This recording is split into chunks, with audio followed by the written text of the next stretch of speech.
Le Mali montre son savoir-faire au Salon de l'agriculture et des ressources animales 2015.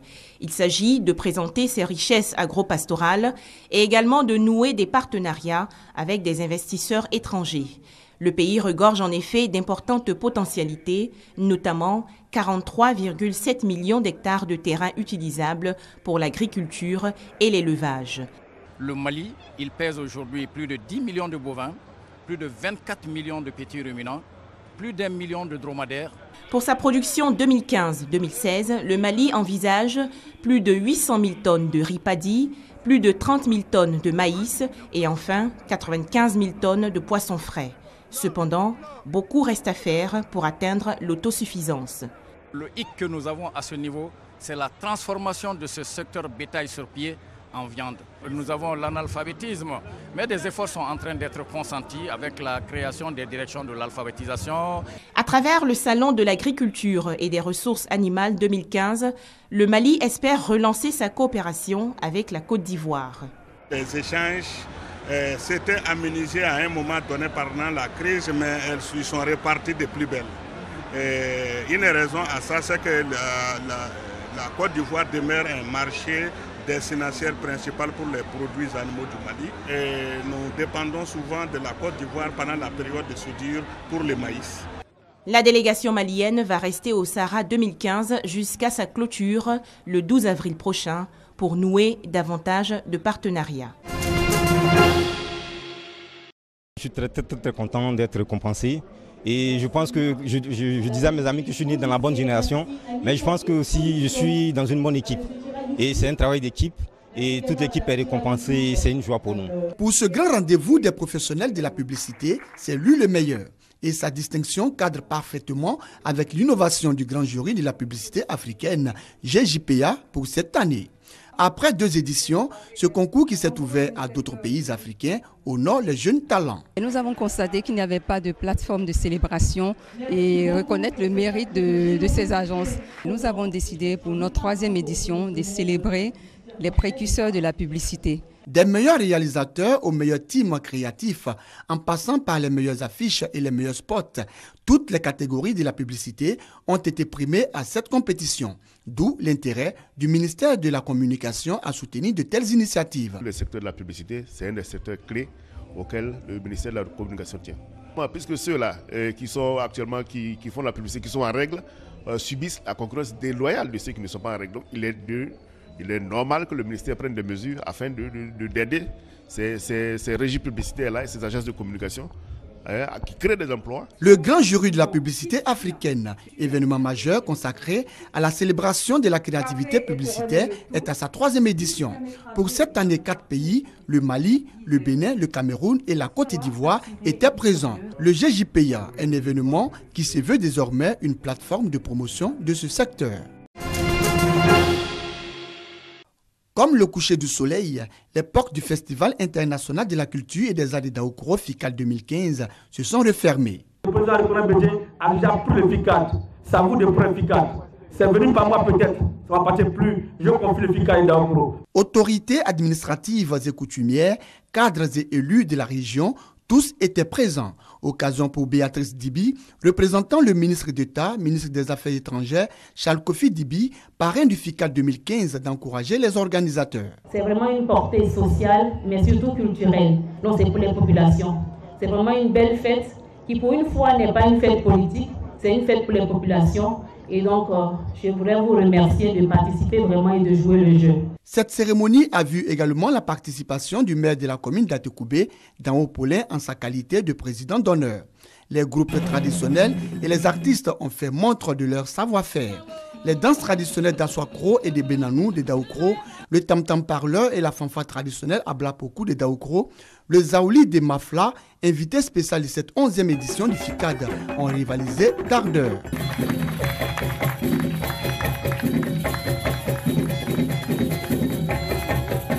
Une grande parade carnavalesque qui a vu défiler Majorette, partenaire, fils d'anciens combattants, mais surtout le roi du carnaval, a mis fin à cette cérémonie de clôture du FICAD 2015.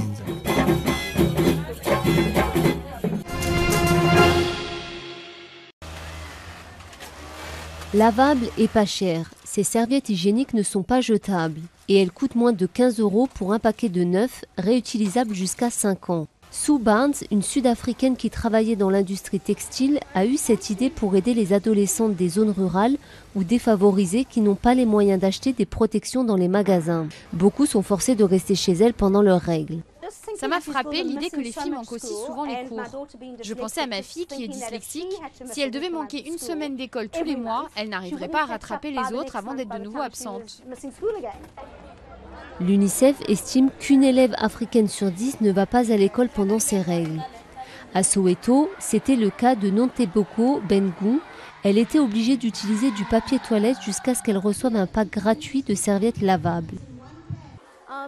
Ma mère n'avait pas d'argent pour m'acheter des serviettes hygiéniques, alors je ne pouvais pas aller en classe. Les jeunes filles défavorisées se retrouvent obligées d'utiliser des morceaux de tissu, des journaux ou des sacs en plastique. Sue Barnes se rend dans certaines écoles publiques pour animer des sessions d'éducation sexuelle et distribuer ses packs de serviettes quand elle reçoit assez de dons pour financer la fabrication.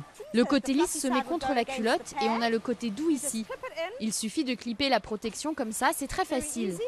La jeune fille peut la porter pendant 3 à 6 heures en fonction de ses règles et quand elle a besoin d'en changer, elle la détache et elle la lave. Sur le reste du continent, plusieurs organisations caritatives ou pas ont également innové pour s'attaquer au problème. Au Rwanda, des femmes fabriquent des protections hygiéniques bon marché à base de fibres de bananier. L'idée était de fabriquer des serviettes en utilisant des matières naturelles qui pouvaient être récoltées localement. Comme ça, on a un produit qui répond aux besoins des femmes et des filles, mais on encourage aussi l'économie et on crée de l'emploi ici. Aujourd'hui, cet atelier est financé par l'ONG et les serviettes devraient être mises en vente dans 1 mois. Dans des endroits où parler des règles est souvent tabou, ces innovations constituent une avancée importante pour de nombreuses femmes et jeunes filles.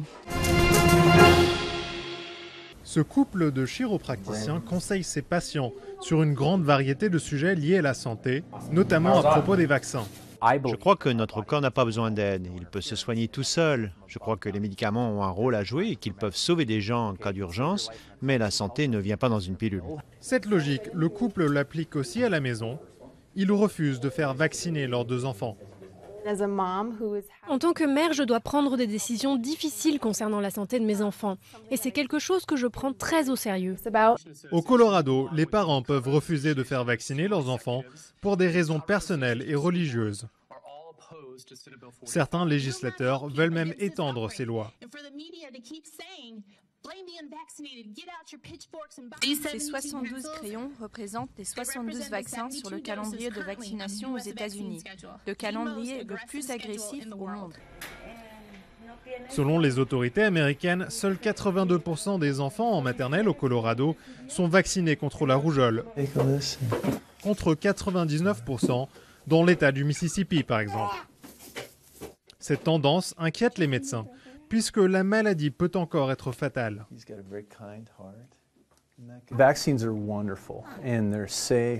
Les vaccins sont merveilleux et il n'y a aucun risque. Vous aurez des difficultés à trouver un pédiatre qui dira le contraire, surtout si vous vous intéressez aux faits. Mais ce pédiatre se dit également inquiet du choix que font certains médecins de refuser de traiter des enfants non vaccinés. D'un point de vue de santé publique, je ne crois pas que ce soit la meilleure solution. Je crois qu'il faut aider ces parents et essayer de les éduquer sans les juger. C'est la meilleure solution. Mais pour l'heure, les sceptiques continuent à ne pas faire vacciner leurs enfants, malgré la critique qui se fait de plus en plus assourdissante. Comme bien souvent en Grande-Bretagne, les choses ont commencé selon une tradition vieille de plusieurs siècles. Au nom de la reine, je proclame l'appel à l'élection d'un nouveau Parlement. Et pourtant, le pays entre dans une période inédite de son histoire. Rarement une élection aura porté autant d'inconnus. Conservateurs et travaillistes sont au coude à coude dans les sondages à 34% chacun. À droite, le Premier ministre sortant David Cameron espérait mener la danse grâce à de bons résultats économiques. Ça ne suffit pas à convaincre, alors il brandit le risque du chaos. Le prochain Premier ministre qui passera cette porte sera soit moi, soit Ed Miliband. Vous pouvez choisir entre une économie qui croît, qui crée des emplois, ou opter pour le chaos économique avec Ed Miliband. À gauche, Ed Miliband court avec un gros handicap. Les Britanniques ne le voient pas en Premier ministre. Mais il prête une oreille attentive à son discours, plus à gauche que celui de ses prédécesseurs, Tony Blair et Gordon Brown. Miliband parle redistribution, prélèvement sur les plus riches, réforme des contrats à 0 heure, ces contrats sans aucune garantie de salaire ni de temps de travail qui se sont multipliés ces dernières années. Je pense que c'est un choix entre ceux qui pensent que c'est tout ce dont le Royaume-Uni est capable et ceux qui pensent que nous pouvons faire mieux que ça. Nous ne pouvons pas nous satisfaire d'avoir 700 000 personnes sur les contrats 0 heure. Un discours qui résonne dans un pays où, malgré la reprise, le salaire médian a baissé et le nombre des repas servis dans les banques alimentaires, comme celle-ci, a été multiplié par 15 depuis l'arrivée de Cameron. Les gens sont assez confiants dans la situation économique. Mais en même temps, quand on leur demande comment ils se sentent eux-mêmes, eh bien seulement 14% estiment que la croissance leur profite.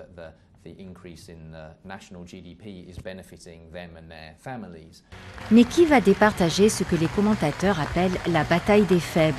Faute de majorité absolue, Cameron comme Miliband ne pourront gouverner sans alliés. Sur les rangs, les libéraux démocrates, aujourd'hui alliés des conservateurs, qui peuvent demain pencher à droite comme à gauche.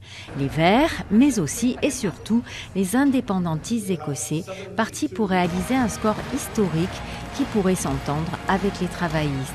Quant au parti anti-immigration UKIP, il a beau être crédité de 13% des voix, il ne devrait avoir que très peu de sièges au Parlement en raison du mode de scrutin. Il ne sera donc pas, sauf énorme surprise, le faiseur de roi. Verdict des urnes le 7 mai prochain.